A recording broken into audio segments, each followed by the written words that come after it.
Le face-à-face. Alors la France dans tous ses états, dans quel état avez-vous mis la France? Peut-on compléter avec le titre de cette émission? Et nous recevons le juge, le grand juge Marc Trévidic qui publie chez Albin Michel Justice présumée coupable. Monsieur le juge, je vais vous mettre en examen. Ça vous dérange pas? 1 heure? Vous acceptez? Non, pas de souci. J'ai votre autorisation pour cette mise en examen. On va aller au fond du sujet. Et je commence par vous dire que je suis désolé, mais vous avez raté votre vocation. Je sais que vous êtes un féru de droit, vous êtes lancé dans la magistrature, et en lisant votre ouvrage, on se rend compte que vous êtes un avocat formidable. C'est le plus beau plaidoyer pour la magistrature que j'ai lu depuis longtemps. Ah oui, ça vous fait rire, mais c'est vrai que vous prenez le dossier à bras-le-corps, et vous voulez expliquer, à nos concitoyennes et aux concitoyens que la lecture qu'on en a de la justice et ce qu'on entend d'elle, même si elle prête le flanc quelquefois, est loin de cette réalité. Alors, justice présumée coupable, est-ce que oui ou non c'est un plaidoyer pour la magistrature que vous avez voulu faire? J'ai voulu, étant donné qu'on attaque la justice de toutes parts, mais pas simplement la sphère politique dans les affaires médiatiques, mais les citoyens disent que la justice fonctionne mal, qu'on est trop lent, qu'ils n'ont pas satisfaction. Des procès qui durent parfois des dizaines d'années au pire, quelques années souvent. Et donc je voulais simplement décrire le fonctionnement. Après, c'est au lecteur de voir si on a des excuses, si vous voulez. Parce que c'est vrai qu'on fonctionne mal. Ça, faut pas se leurrer. Mais en décrivant sereinement le fonctionnement, je pense que le lecteur peut mieux comprendre pourquoi ça ne fonctionne pas comme ça devrait. Votre confrère, non. Le grand avocat, maître Fleuriot dit: l'homme le plus honnête, le plus respecté peut être victime de la justice. Quelle fatalité peut le faire passer pour un malhonnête homme, voire un criminel? Cette fatalité s'appelle l'erreur judiciaire. Est-ce que l'erreur judiciaire en France, elle est accidentelle, elle est plus fréquente que prévu, ou est-ce qu'elle est inévitable? Elle est assez fréquente. Elle est fréquente dans les procédures rapides. Je pense qu'évidemment, quand on passe en comparution immédiate, au bout de 48 heures, un gardé à vue, il y a une dose de possibilité d'erreur importante. Mais, de façon plus surprenante, puisque maintenant je préside des cours d'assises, il m'arrive d'acquitter des accusés qui ont fait 3 ans et demi de détention provisoire parce que le dossier était creux, objectivement, pas simplement au bénéfice du doute, j'allais dire, parfois avec certitude de son innocence. Donc ça veut dire que le système est très loin d'être parfait. Et après, il y a plein de raisons à ça. Il y a le nombre de procédures, les services de police qui n'ont pas le temps de bien faire leur boulot, le juge d'instruction qui n'a pas le temps de bien faire son boulot, les avocats qui n'ont pas le temps de bien faire leur travail non plus, et tout ça arrive parfois à des catastrophes. Alors, votre ouvrage n'est pas seulement un plaidoyer, c'est un document historique, j'allais dire que c'est un document juridique. Vous rappelez de façon très importante, parce qu'il y a des confusions dans les différents droits qui existent, en tout cas dans le monde libre, que nous sommes aujourd'hui en application du droit romain, Corpus Juris Civilis, de l'empereur Justinien de Constantinople. Voilà, Corpus Juris Civilis Romani Inco Institutiones Digesta Haute Codicem. Allez, j'ai dû revoir mon latin avec vous. Vous en avez partout, et on voit bien que c'est du droit romain, puisqu'il est défini par des formules latines, et on va y venir tout à l'heure, qui quelquefois correspondent à des formules populaires, de bon sens, qui sont voilà. Tout à fait. Quel est l'essentiel, quelle est j'allais dire la nuance, la spécificité du droit romain, qui remonte au droit romain? On a le code civil, on a le code pénal, et c'est inspiré par les jurisconsultes de la juridiction romaine. On vit encore avec ces valeurs. Les Grecs ont inventé l'art politique, la philosophie et la politique, et les Romains ont inventé le droit, et on est encore sur ce droit romain qui finalement, il est vachement efficace, il correspond encore à la réalité de la science humaine. Il est pragmatique surtout, parce que justement, je dis souvent que la France aujourd'hui est un pays de législateurs. On fait plein de lois, de décrets, d'arrêtés dès qu'il y a un problème, en croyant qu'on va résoudre le problème par une loi, alors que les Romains étaient un peuple de juristes. Donc les juristes les plus compétents, les jurisconsultes, nommés par l'empereur à partir du 1er siècle. Dites ce qu'est un jurisconsulte. Un jurisconsulte, c'est un grand juriste qui va être accrédité par l'empereur pour dire le droit quand le juge a une hésitation, ne sait pas quelle est la règle de droit à appliquer. Il y avait beaucoup moins de lois, et par contre, le jurisconsulte, quand il était saisi par un juge, allait dire, ben voilà, dans tel cas de figure, on va appliquer telle formule. Les fameux adages de droit romain. Donc c'était des formules juridiques qu'il faisait évoluer avec les mentalités, avec les circonstances. Donc il y avait une flexibilité également, sans se perdre là-dedans. C'est pour ça qu'on a vu évoluer notamment la notion de viol au gré des siècles à Rome. Et aussi parce que à un moment donné, le droit romain s'est inspiré de la philosophie grecque. Il y a eu ce mariage. Le droit naturel d'Aristote est arrivé dans le droit romain, et ce qui fait qu'il y a une naissance des droits de l'homme, des droits naturels de l'homme. Il y a une naissance d'humanisme dans le droit romain, inspiré bien entendu voilà, par l'homme reste au centre quand même de la préoccupation, avec du bon sens et du pragmatisme. Les jurisconsultes, quelque part, c'est les prémices de la cour d'appel. On les consulte pour savoir. Oui, mais c'est un système original. Original. Et ça n'existe pas en France. Ça existe dans d'autres pays, vous voulez dire, le système des jurisconsultes? Non, aujourd'hui, il y a plus cette idée qu'en fait, le juge lui-même, parce qu'ils n'étaient pas juges, ils jugeaient pas l'affaire, le juge lui-même va arrêter l'audience et va dire, moi j'ai besoin qu'on m'éclaire. Aujourd'hui, qu'est-ce qu'on fait, nous juges? Eh ben, on regarde la jurisprudence de la Cour de cassation, la chambre criminelle si on est au pénal, on essaye de comprendre à peu près ce qu'elle a dit sur tel sujet, et puis on s'en sert pour rendre la décision. Là, on allait voir un jurisconsulte qui lui-même pouvait changer un peu par rapport au cas d'espèce la règle. Donc il y a quelque chose de beaucoup plus direct, alors que nous, on est un peu bloqué. Jurisprudences criminelle, c'est ça, et puis on va attendre des années qu'elle change. C'est un peu plus rigide chez nous. Marc Trévidic, je ne vais évidemment pas vous demander de me refaire le procès Sarkozy. Non. Vous présidez des cours d'appel, je ne vais pas vous demander ce que vous décideriez, vous, si l'appel venait chez vous, parce que vous allez me dire que vous ne connaissez pas assez le dossier. Je voudrais quand même qu'on parle du principe de l'appel qui est un petit peu au cœur de la polémique qui est suscitée avec l'exécution provisoire. C'est extraordinaire, l'appel. Est-ce que vous connaissez une autre corporation à laquelle on va dire, vous allez prendre une décision, que vous soyez, quel que soit votre corps professionnel, que vous soyez médecin, et votre décision va être prise, je suis désolé, la décision d'un tribunal de grande instance, c'est des juges et des magistrats patentés oui. Et on va dire, vous allez être soumis à l'approbation de vos confrères qui vont reprendre le dossier et qui vont nous dire si c'est juste ou pas juste, si vous êtes planté. Vous imaginez qu'on me dise là, un collège professionnel de journalistes, écoute, on va reprendre ton interview avec Marc Trévidic, c'était absolument nul, tu t'es planté sur toute la ligne, t'as pas posé. Elle est très bien. Imaginez qu'on me dise, voilà, mon cher ami, tu t'es planté, donc on fait l'interview de Marc Trévidic parce que ça correspond pas. Mais je serais totalement humilié et furieux. Et là, les magistrats de grande instance savent qu'ils vont être rejugés par la cour d'appel, qui elle-même, à un moment donné, devra répondre devant la Cour de cassation. Alors là, ça sera vraiment sur la forme en droit. C'est un autre problème. Vous vous rendez compte le niveau de précaution? Et c'est la seule corporation qui est... Et c'est là où on dit, mais alors, s'il y a appel, si le juge peut se tromper en grande instance, puisqu'il peut être jugé, revalorisé ou validé, ou vérifié par la Cour d'appel, est-ce que... Alors, c'est la seule question technique que je vais vous poser. On a consulté, bien sûr, des juges, des magistrats, des avocats. Ils disent, et c'est la seule prise de position que je vous demanderai, elle est technique, on dit, le cas Sarkozy, il n'échappe pas à la loi, l'exécution provisoire est une décision qui a été votée par le Parlement français, c'est une mesure légale, républicaine, elle est beaucoup plus appliquée qu'on ne pense, bien sûr, sauf que dans le cas Sarkozy, ça ne cochait pas les cases qui peuvent invoquer l'exécution provisoire. Est-ce que vous pouvez me dire quelque chose là-dessus, sans aller trop loin? Sur ça, tout à fait. La loi est actuellement est très ambiguë, puisque quand un président de juridiction de tribunal correctionnel met une peine d'emprisonnement non aménageable, il peut décerner un mandat de dépôt à l'audience, différé ou pas. Et la loi est très vague sur les critères. C'est-à-dire, on lui dit simplement si l'espèce le justifie. Il n'y a pas de cas bien listé.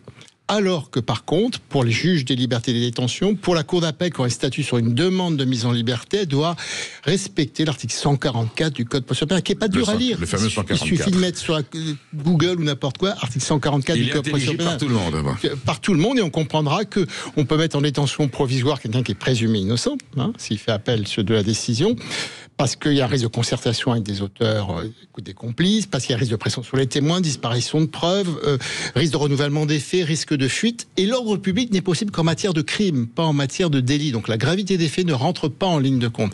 D'où le décalage qu'il va y avoir dans cette affaire, comme dans les autres, entre les critères trop larges, sans doute, du mandat de dépôt initial et les critères beaucoup plus restrictifs quand il y aura une demande de mise en liberté. Pour autant, on peut considérer, sans rentrer dans le débat et la polémique, que le droit a été appliqué. Il a été appliqué. Maintenant, on a le droit aussi de dire il est trop large peut-être, on donne trop de pouvoir à un président de juridiction en matière de détention provisoire, puisqu'il en a plus qu'une cour d'appel finalement. En tout cas, pour reprendre les mots de Nicolas Sarkozy, non, le droit français n'a pas été violé. Non, ça techniquement non, ça c'est clair. En la circonstance. Bon, et pourtant, il faut faire face à ce droit de l'accusé de commenter son jugement. Là, on est vraiment passé dans le débat politique. On n'est pas dans un débat entre experts de droit. On est vraiment dans un débat politique, je pense. Oui, d'un débat politique, mais aussi injusticiable, qui concernait directement par un mandat de dépôt. Donc il y a aussi l'être humain quand même, malgré tout, derrière cet ancien président de la République. Vous pourriez condamner un ancien président de la République s'il le fallait ? Je pourrais. Mais j'en serais mon devoir si j'estimais qu'il y avait des éléments de culpabilité. Ça serait même une faute de ne pas le faire. D'accord. Évidemment. Marc Trévidic, on se retrouve dans un petit moment. Vous avez une question à poser, 0826 300 300, l'effondrement du système judiciaire. Posez vos questions à notre invité Marc Trévidic, ancien juge antiterroriste, auteur de Justice présumée coupable aux éditions Albin Michel. À tout de suite. Dans tous ces états, Perico Légas, Maud Koffler. Nous sommes avec Marc Trévidic qui cumule plusieurs fonctions de magistrat et de juge, cour d'appel mais cour d'assises également, et qui publie Justice présumée coupable aux éditions Robert Laffont. Albin Michel. Je les sauve. Excusez-moi, c'était l'auteur précédent. Albin Michel, qui est une excellente, qui est une très très grande maison d'édition. Exactement. Marc Trévidic, on poursuit juste un petit peu. Ce livre était-il prémonitoire par rapport à l'actualité juridique et judiciaire? Non, mais... Non, le titre tombe. Voilà. Et c'est vrai que la justice est un petit peu dans l'œil du cyclone actuellement. Pour autant, permettez-moi cette incise. Peut-on considérer, au vu du délitement des valeurs de l'éthique de la classe politique, que l'autorité judiciaire, non le pouvoir judiciaire, le général de Gaulle a bien dit autorité judiciaire, on reviendra pourquoi il a fait cette distinction, ajouterait à la notion de droit, on rend la justice en droit, des paramètres liés à la morale publique. Est-ce que ça peut arriver qu'un juge déborde un tout petit peu du droit strict en incluant, et peut-être que les Grecs et les Romains considéraient que c'est normal, dans les jurisconsultes, on va mettre un soupçon de morale, parce que comme l'autorité politique ne l'a plus, eh bien nous allons être obligés de compenser ce manque cette petite immoralité en rectifiant avec du droit. Est-ce que ça peut arriver? Mais ça peut arriver, et pas que dans cette matière-là. Il faut faire attention. Voilà, quand on est juge, il faut faire attention, on fait du droit, pas de la morale. Vous restez des êtres humains avec des convictions et des valeurs. Bien sûr, mais vous savez bien que par exemple dans une cour d'assises ou une cour criminelle, quand on juge tout ce qui est viol, incestueux, etc., la morale est quand même pas loin du droit. Le droit, c'est la morale, normalement, si on va au bout du raisonnement philosophique. Oui, mais ça veut dire qu'en fait, on ne doit pas oublier que, sous prétexte de considération morale, on ne doit pas effacer l'exigence de démontrer que les éléments de l'infraction sont constitués. Vous voulez dire que le codex est très important. Oui, la morale, mais elle a un cadre. Il y a des éléments qui constituent une infraction juridique. Il faut démontrer que c'est constitué. Et il ne faut pas, par des considérations morales, gommer cette exigence de démontrer que l'infraction est caractérisée. C'est là où ça va plus, si on déborde de ça. Vous mettez le pied, là, le doigt sur une nuance fondamentale dans la terminologie des deux fonctions, magistrat et ministre. Ministre, rappelons que ça vient de ministère, du latin minus, le serviteur. Le ministre, c'est un serviteur de la République qui doit appliquer une politique, mais au service du peuple. Le magistrat, c'est cursus honorum, c'est l'homme qui, dans le droit romain, le magistrat, le magistère, donc radicalement le maître, il a un pouvoir de décision, donc l'autorité judiciaire que le général de Gaulle a voulu dans la Constitution du 23 septembre 58, non pas le pouvoir du judiciaire, l'autorité. J'allais dire, c'est moins fort et c'est plus fort à la fois. C'est pas un pouvoir dans la mesure où il n'y a pas d'appréciation politique à mettre, il y a une autorité, je suis magistrat, ce que je dis est la vérité. Il est le droit, donc c'est la justice et la vérité. C'est intangible, ça. Oui, mais avec justement cette constatation que du coup, comme on est autorité judiciaire, le magistrat tire son autorité de sa compétence. Il ne peut pas tirer de légitimité du peuple, donc il tire sa légitimité de sa compétence. Tout le problème est là. C'est-à-dire qu'il faut aussi que nous soyons capables de montrer notre compétence, notre rigueur Et c'est évident pour les citoyens face à une justice qui fonctionne pas bien au quotidien. Ils ont du mal à nous reconnaître cette autorité judiciaire parce qu'on met 5-6 ans à rendre une décision, etc. Vous voyez ce que je veux dire? Eux, c'est indissociable quand même, le service rendu et l'autorité. Est-ce que je peux vous faire dire, en comparaison avec une autre corporation qui est la médecine, le grand médecin, c'est celui qui a fait son agrégation de médecine, tant d'années, tant de formations universitaires. Le droit, et j'ai eu des amis étudiants en droit qui me disaient, mais Perico, c'est un Himalaya quand on est dans le doctorat. À plus forte raison l'agrégation, la masse de travail que ça suppose, et on doit être parfaitement imprégné du texte, on doit connaître le droit, un peu comme un médecin doit connaître évidemment les dernières nouveautés qu'il y a en matière de pathologie, de thérapie, le droit, il faut connaître son droit par cœur. Vous avez bossé énormément, parce que vous dites, je ne suis pas devenu magistrat parce que je voulais être magistrat avant le pouvoir, je suis devenu magistrat parce que je suis tombé amoureux de ce qu'est le droit, sur l'aspect littéraire, et je vous disais tout à l'heure que certains attendus sont pas des poèmes, mais sont des textes lyriques, ou de haute littérature, avec un français parfait, avec l'obligation de la précision, et là vous dites, oui, c'est la passion du droit qui m'a fait devenir magistrat. Oui, ce que j'appelle l'âge poétique du droit, effectivement, qu'on retrouvait à Rome et dans le droit coutumier français. Donc c'est une passion pour la matière, mais il y a autre chose derrière. Et je crois que la comparaison est excellente que vous avez faite entre un grand médecin et un professeur de médecine et un professeur de droit. Oui, mais vous remarquerez dans les deux cas de figure, pour que vraiment on ait affaire à un très grand professeur de médecine et un très grand magistrat, il faut aussi, en dehors de la capacité technique, l'empathie, la capacité humaine. Qu'est-ce que c'est qu'un grand cancérologue qui est incapable de parler à ses patients, de leur expliquer, de les soulager? Qu'est-ce qu'est un grand magistrat qui connaît bien le droit et qui est incapable aussi de discuter paisiblement avec des justiciables, avec des victimes, là aussi de les apaiser?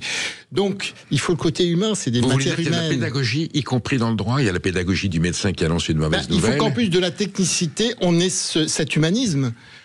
À la fois comme médecin et comme juriste, ça se ressemble beaucoup. Et malheureusement, parfois, vous avez des grands techniciens du droit ou de la médecine qui n'ont pas cette capacité d'humanisme et de communication avec les justiciables ou les malades. Vous dites à un moment donné dans votre texte, au chapitre par ici la monnaie, il faut voir vos titres de chapitre, c'était en soi une encyclopédie sur le droit. Avant de prendre ma première audience de juge, vous mettez JF, juge aux affaires familiales à Lille, ouais. J'observais de loin mes justiciables. Ils n'attendaient pas dans une salle fermée, mais dans une sorte de grande alcôve en partie ouverte qui donnait sur la salle des pas perdus.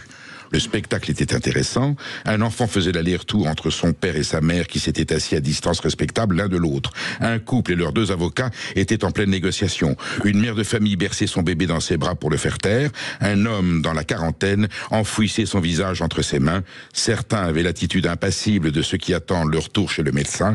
D'autres, visiblement angoissés, se levaient et s'asseyaient sans cesse ou, résignés, étaient prostrés dans le couloir de la mort, de leur histoire d'amour. Mais vous êtes humain, finalement, les juges. C'est ce que je viens de dire. Mais c'est pour ça que je cite ce passage.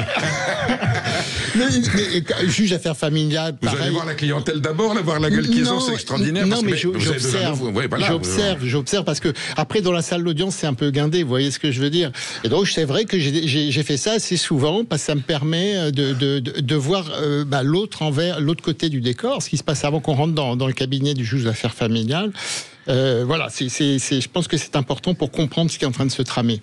Alors, pour autant, le juge n'est pas exempt de l'erreur. Le professeur de médecine, quand il se plante, c'est la mort. Ouais. Du temps de la peine de mort, il y avait aussi un accident. J'ai compilé tous les textes, j'en ai trouvé un, mais je n'ai pas trouvé en France de condamnés guillotinés dont on a démontré l'innocence. Après, il y a eu il y a eu une centaine de cas d'erreurs judiciaires, ils ont été libérés quelquefois au bout de 10 ou 15 ans, mais on n'a pas. Alors, il y a un cas, je vais voir si vous le connaissez. Alors, il est signalé dans une thèse. Est-ce que le mot de Serge Dauchy vous dit quelque chose? Non, alors, il était professeur de droit à la faculté de sciences juridiques de Lille, où vous êtes passé par Lille. Voilà. Et il fait l'inventaire, et le seul cas de condamné et qui a été gracié totalement gracié, c'est Jules Durand en 1910. Il est accusé et finalement la justice se rend compte qu'il est innocent. Mais à mon avis, beaucoup plus que ça. Alors, des erreurs judiciaires, oui, mais condamné à mort et finalement gracié. Mais vous savez pourquoi? C'est parce que quand les gens sont exécutés après, mais il n'y a plus d'enjeu. pour les faire innocenter. Pour recoller le morceau, vous voulez dire? Oui, non mais ça marche plus. Voilà. Alors que quand ils sont en prison, la famille, les avocats se mobilisent, on peut avoir des éléments, etc. Regardez ce qui s'est passé au Texas quand ils ont créé cette fameuse commission du couloir de la mort. Bien Donc sûr. il y avait plein de gens qui étaient dans le couloir de la mort. Tous les recours, faut qu'ils y restent 15-20 ans. Et donc, il y a eu une commission qui a autorisé des réouvertures de dossiers et des empreintes génétiques surtout.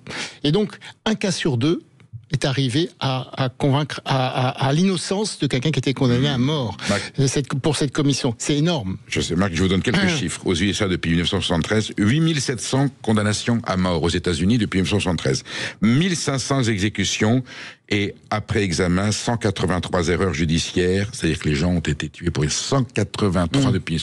C'est gigantesque. C'est gigantesque, ça ne m'étonne pas du tout. Ça vous effraie que de savoir. Mais vous vous rendez compte, aux États-Unis en plus, où il faut l'unanimité de 12 jurés. 12 hommes, vous savez du film avec Henry Fonda, 12 hommes en colère. Donc c'est assez extraordinaire de voir que malgré ça, on peut avoir, même pour la peine capitale, des erreurs judiciaires. Ça ne m'étonne pas du tout, on en fait en France, on en fait partout, et c'est pour ça d'ailleurs que c'est très bien, et je rends hommage à Robert Badinter, puisqu'on est en plein dedans. Rien que pour ça, ça méritait d'abolir la peine de mort. C'est que comme on n'est pas une justice qui est certaine, il vaut mieux éviter de faire des choses irréversibles quand on n'est pas sûr de soi. On préfère un coupable en liberté qu'un innocent décapité. On est d'accord? Ça, c'est sûr. Marc Trévidic, même en prison. En prison.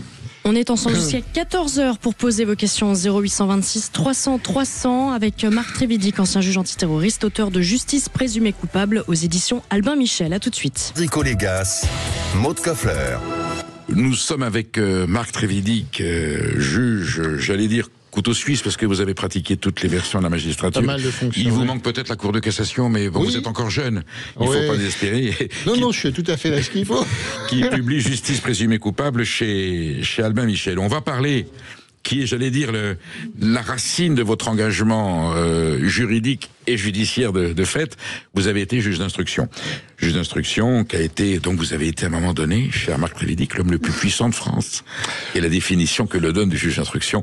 C'est vrai que là, dans la magistrature, vous avez un pouvoir égalien, en votre âme et conscience. Vous pouvez mettre quelqu'un en cabane si vous considérez qu'il le mérite, quelle que soit cette personne. Alors, bien sûr, c'est argumenté, bien entendu. Mais enfin, la personne, elle rentre dans votre bureau, elle ne sait pas si elle ressort avec les menottes ou si elle part boire un café en sortant. C'est un peu amoindri avec le juge des libertés et de la détention. Il faut quand même que le juge des libertés et de la détention maintenant soit d'accord. Tandis qu'avant, quand j'ai commencé comme juge d'instruction en Picardie, c'est le juge d'instruction qui m'était tout seul.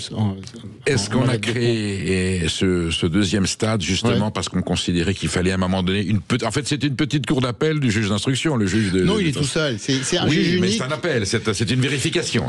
Oui, mais justement, il avait été envisagé de créer un tribunal de détention provisoire, donc 3 juges pour contrôler les mises en détention du juge d'instruction. Et le fait est que, non, on a préféré un juge unique aussi, qui contrôle un autre juge unique. Bon, vous avez quelques confrères célèbres dans l'histoire, le juge Pascal avec le notaire Leroy à Bruy en Artois. Vous avez le petit juge Lambert. C'est le petit juge Lambert pour l'affaire Petit-Grégory. J'adore le mot petit, là aussi, c'est pas mal. Et puis, vous avez votre confrère, le juge Burgot, pour Outreau. Ce sont des accidents, j'allais dire sans jeu de mots, c'est des accidents. C'est un 7% qu'on a le droit de. Dans l'armée, on a le droit à 7% de pertes. Ça fait partie des pertes, j'allais dire, naturelles et un peu normales, même si elles sont épouvantables. Elles sont révélatrices quand même. Elles sont révélatrices d'une absence de contrôle, justement, de la cour d'appel. La chambre de l'instruction, qui n'a pas les capacités de voir quand des dossiers vont à la dérive. C'est ça le vrai souci. Moi, j'ai toujours milité pour des chambres de l'instruction avec des effectifs importants qui puissent contrôler les cabinets des juges d'instruction. Le juge Pascal, on est dans un règlement de compte social. C'est le petit riche, c'est le petit juge des pauvres qui va punir le notaire qui est un riche, donc qui est forcément méchant et qui se met en valeur et qui joue. Première médiatisation de la magistrature.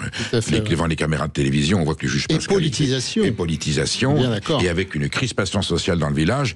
Et on apprend que tout ça est, Pierre Leroy et Monique Mayer sont totalement innocents. Juge Lambert, de ce que je retiens, il a un train à prendre le vendredi soir. Il ne prend pas la déposition, il la fait pas signer, même si le capitaine de gendarmerie lui dit faut faire signer tout de suite. Non, je ferai ça lundi. Et quand il revient, je ne donne pas dans le détail parce que ça serait s'immiscer dans l'affaire judiciaire. Mais la donne a changé.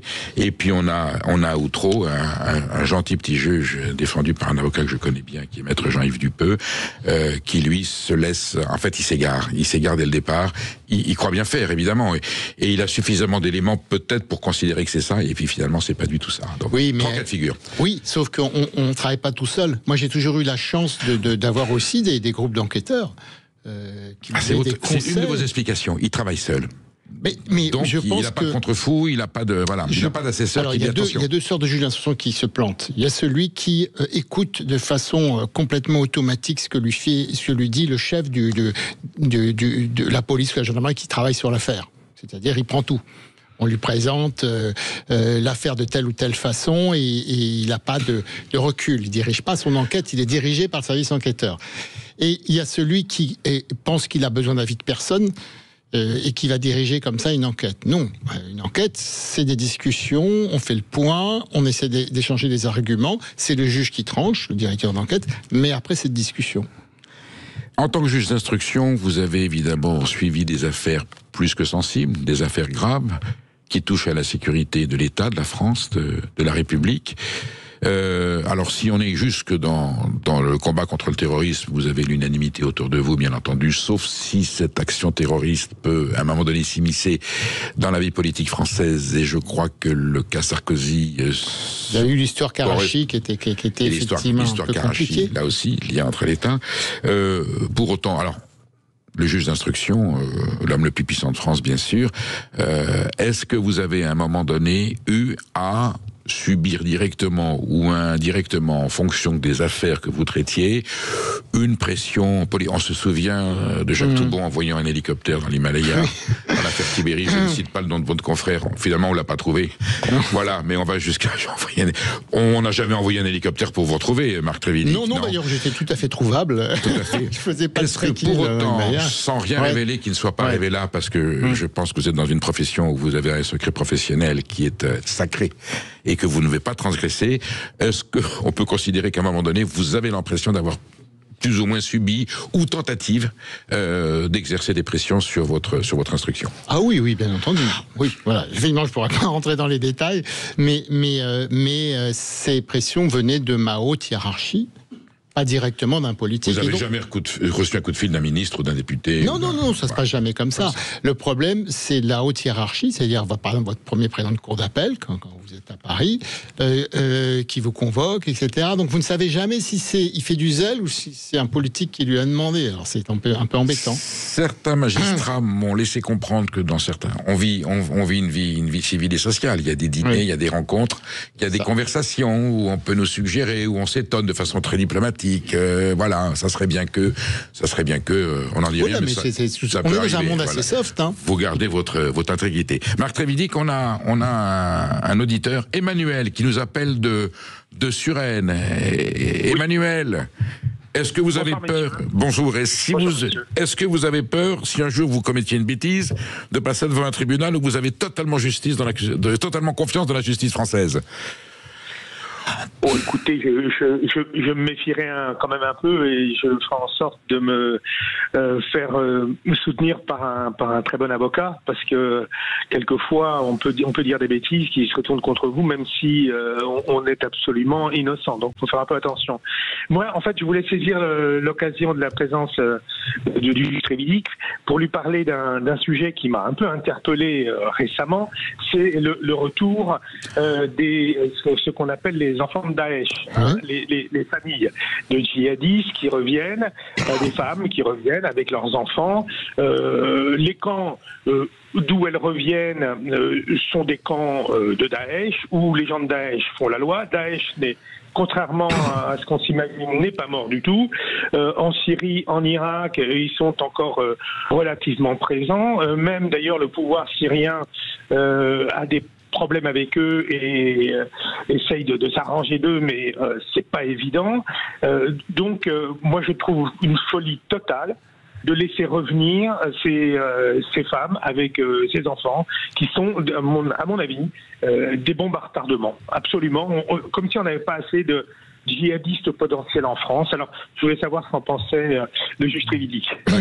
Est-ce qu'on peut parer à cette situation sensible, Marc Trévidic? Bon, je suis pas tout à fait d'accord. Je vais expliquer pourquoi. D'abord, le problème s'est posé dès le début, où la plupart des enfants qui étaient concernés étaient des enfants en bas âge, très concrètement.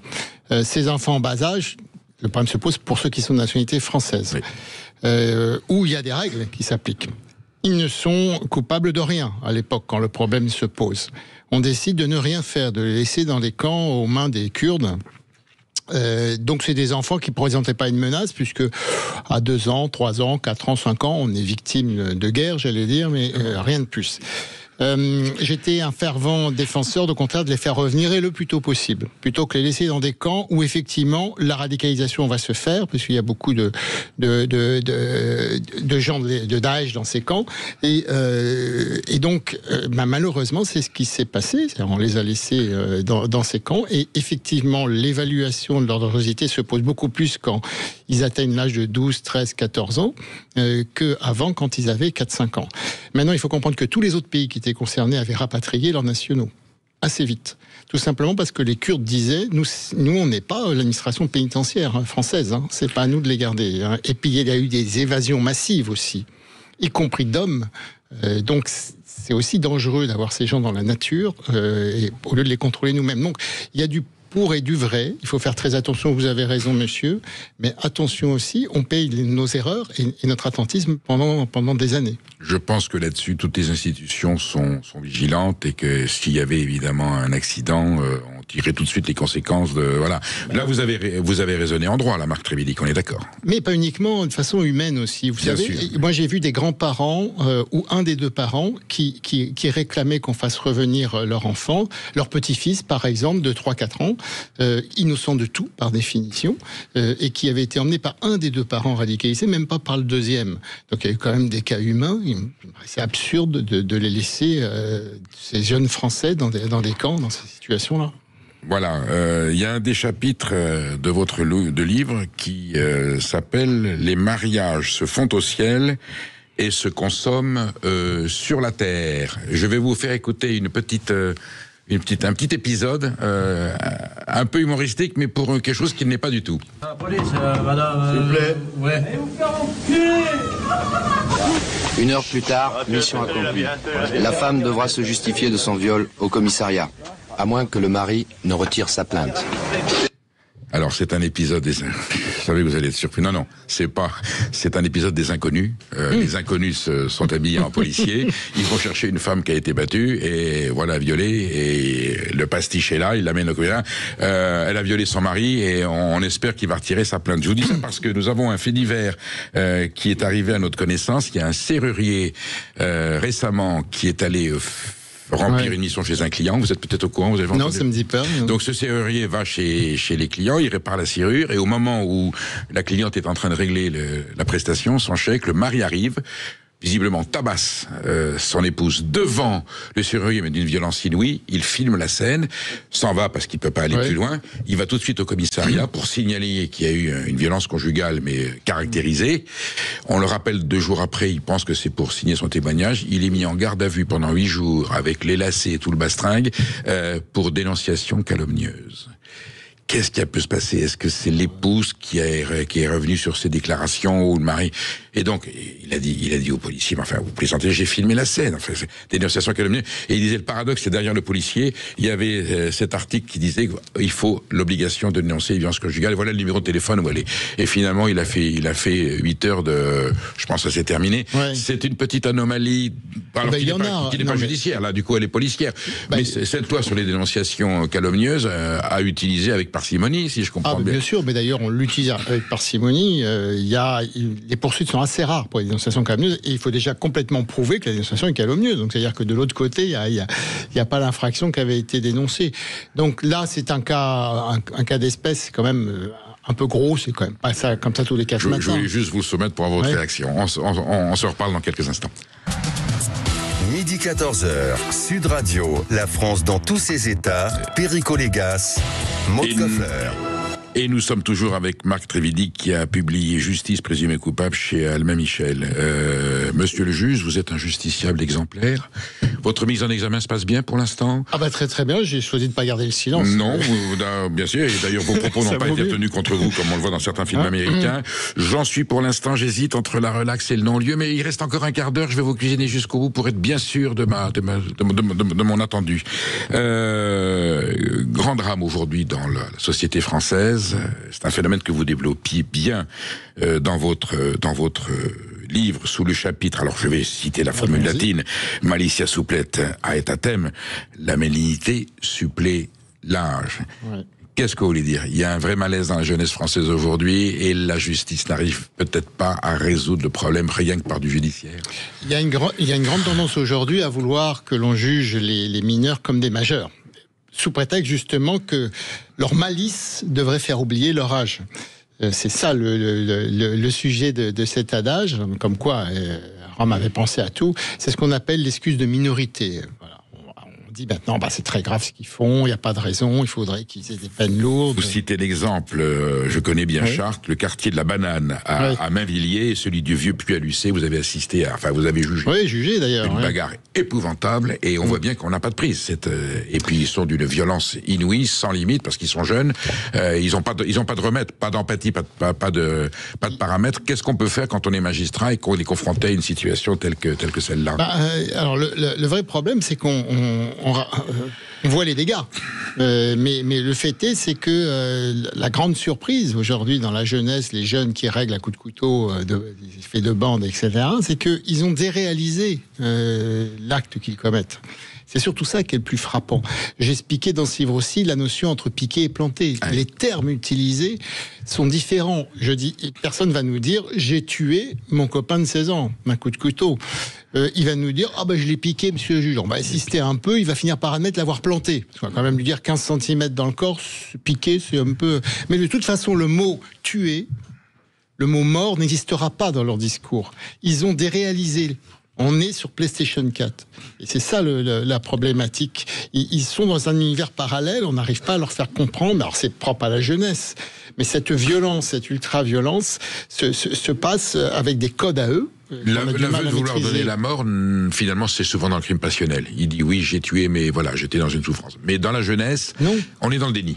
Oui, il n'y a pas de volonté de donner la mort, il y a de se battre, de régler le problème avec la bande d'à côté, et donc de piquer ou de planter, mais de tuer, c'est au-dessus de leur réflexion. Alors, vous n'êtes pas des éducateurs, vous n'êtes pas responsable de l'éducation familiale, de l'éducation nationale, ni de la déstructuration familiale. Pourtant, est-ce qu'on peut considérer à un moment donné que la justice peut aboutir à des sanctions qui donnent l'exemple, qui dissuadent, qui orientent ? Vos attendus sont quand même très argumentés. Ils sont pas assez souvent lus et pas bien lus. Vous n'empêcherez pas la plus parfaite des justices, la plus rigoureuse, la plus précise, n'empêchera pas le développement de ces phénomènes. Surtout que les adolescents, clairement, sont pas finis dans leur tête, faut être clair. Et la société d'aujourd'hui, la société des réseaux sociaux, la société de la réaction immédiate, la société de la violence, quand même, les aide pas à prendre conscience de la gravité des choses. Alors, je ne suis pas sûr qu'une peine exemplaire pour un jeune de 16 ans qui a donné un coup de couteau à un autre va avoir le moindre impact sur les autres jeunes de 15-16 ans du même quartier. Vous voulez me dire que lorsque vous êtes confronté à une même affaire, et vous avez été dans les deux pots, il y a le juge d'instruction qui est confronté à l'affaire, s'il y a eu crime, il y a instruction, vous avez une attitude, une lecture de droit à faire, ensuite vous changez de robe, et vous allez dans votre poste de juge sur le siège, et là vous allez devoir trancher. Est-ce que, j'allais dire, la qualité du raisonnement sera la même, ou le juge d'instruction doit sévir vite pour l'ordre public, et est-ce que le juge du siège doit dire là je dois intervenir avec des notions de droit bien sûr, d'humanité, de compréhension, il faut que je prenne en compte d'autres paramètres que celui du juge d'instruction. Juge d'instruction, on lui demande surtout de faire une enquête la plus complète possible, y compris sur les éléments de personnalité. Donc quand c'est un mineur, c'est très important, parce que il faut arriver à comprendre si dans son milieu familial, d'où lui vient cette violence qu'il est capable de développer à 15-16 ans. Et c'est là, justement, où il va nourrir un dossier qui va permettre la réflexion profonde des juges du siège qui vont juger. C'est là qu'on va comprendre que beaucoup de mineurs violents sont victimes de violences dans leur milieu familial. Bien sûr, il faut reproduire un contexte qu'ils connaissent. Et qui sont à la fois jeunesse en danger et jeunesse dangereuse. Et ça, c'est un constat chez le cabinet du juge des enfants notamment. Donc ça va nous aider à bien juger ce que va faire le juge d'instruction. Qu'ils prennent des mesures urgentes ou pas, ça c'est une chose d'un point de vue détention, mais ce qu'on lui demande d'abord, c'est une enquête approfondie de qualité. Votre chapitre s'appelle juge unique. Vous faites le jeu de mots, on va en venir. Le juge d'instruction, ça fait longtemps qu'on entend des réformes du juge d'instruction. C'est quoi, alors dites-le moi vous, c'est quoi la faiblesse aujourd'hui du juge d'instruction en France qui mériterait d'être un petit peu rectifié ou corrigé? C'est qu'il n'est pas assez contrôlé par les 3 magistrats de cour d'appel, la chambre de l'instruction, et que s'il part à la dérive, puisqu'il est le seul juge qui va instruire son dossier, il n'y a personne qui peut à un moment donné mettre le holà. C'est ça son vrai problème. Instruire, c'est renseigner. Oui, mais on instruit à charge et à décharge, ou on instruit qu'à charge ou qu'à décharge. La mise en détention. Voilà. Alors, il y a aussi de l'instruction à charge et à décharge, c'est-à-dire chercher des éléments en faveur et contre, ne pas tout de suite aller sur une seule piste, avec l'esprit ouvert. C'est ça aussi qu'on lui demande. Pour autant, le juge d'instruction français, est-ce qu'il est plus méchant, à votre connaissance, que d'autres juges d'instruction dans d'autres pays? Alors, il y a des juges d'instruction encore dans quelques pays. Il n'est pas plus méchant parce que de toute façon, dans les autres pays qui n'ont pas le juge d'instruction, des systèmes anglo-saxons, notamment aux États-Unis, c'est l'accusation qui fait l'enquête. Donc il n'y a pas de raison qu'elle soit plus objective et qu'elle fasse plus à charge ou à décharge. Donc c'est plutôt quelque chose qu'il faut garder, le juge d'instruction, mais tout pouvoir important doit être contrôlé. C'est un b.a.-ba. Et nous, la Chambre de l'instruction ne fait pas ce boulot. Et justement, vous concluez votre exemplaire ouvrage par ce titre de chapitre, Le droit et l'art du bien et de l'équitable, Jus est ars boni et aequi. Vous citez l'exemple de la tragédie qui nous a tous bouleversés du petit Elias, à qui on dérobe son portable, 2 individus qui n'auraient pas dû se trouver là, et il en est mort vous mettez couteau, je crois que c'est un coup de machette. Vous expliquez, il n'avait tué personne, ces deux jeunes, et pourtant ils étaient des tueurs potentiels, mais ils n'avaient tué personne. Aucun droit au monde, à part dans une dictature, ne pouvait les mettre en prison. C'est quelque chose qui me traumatise, mais vous ne faites que dire le droit. Oui, tout à fait. Ouais. Je sais bien. Je ne sais pas quoi vous dire. Non, mais... Alors, en dehors du droit, mais pour reprendre la formule de Cels, le droit est l'art du bien et de l'équitable, c'est-à-dire qu'il ne faut jamais perdre de vue que le droit, ce sont des règles juridiques, mais qu'on doit essayer de les appliquer pour tendre vers la justice. La justice avec un grand J. C'est-à-dire que le droit, il ne peut pas être désincarné justement des notions humanitaires, morales, comme on disait. Donc, le droit, il faut essayer qu'il tende vers la justice. Sinon, le droit peut être oppresseur, clairement. Dans plein de pays, c'est le cas. Si j'étais un juge russe ou un juge algérien, par exemple, et que je mette en prison un écrivain ou un opposant, est-ce que j'aurais appliqué le droit ? Mais la justice, certainement pas. Eh bien, je prononce un non-lieu. Vous auriez peut-être préféré une relaxe? Non, je vous donne. Non-lieu, c'est toujours provisoire. Ça peut revenir tant que c'est pas prescrit. Je préfère être relaxé. Vous êtes relaxé. Vous êtes relaxé. Merci, bravo et merci d'être venu sur Sud Radio. Merci. Sud Radio. Sud Radio. Parlons vrai. Parlons vrai. Sud Radio. Parlons vrai. Avec plénitude, la tranquillité.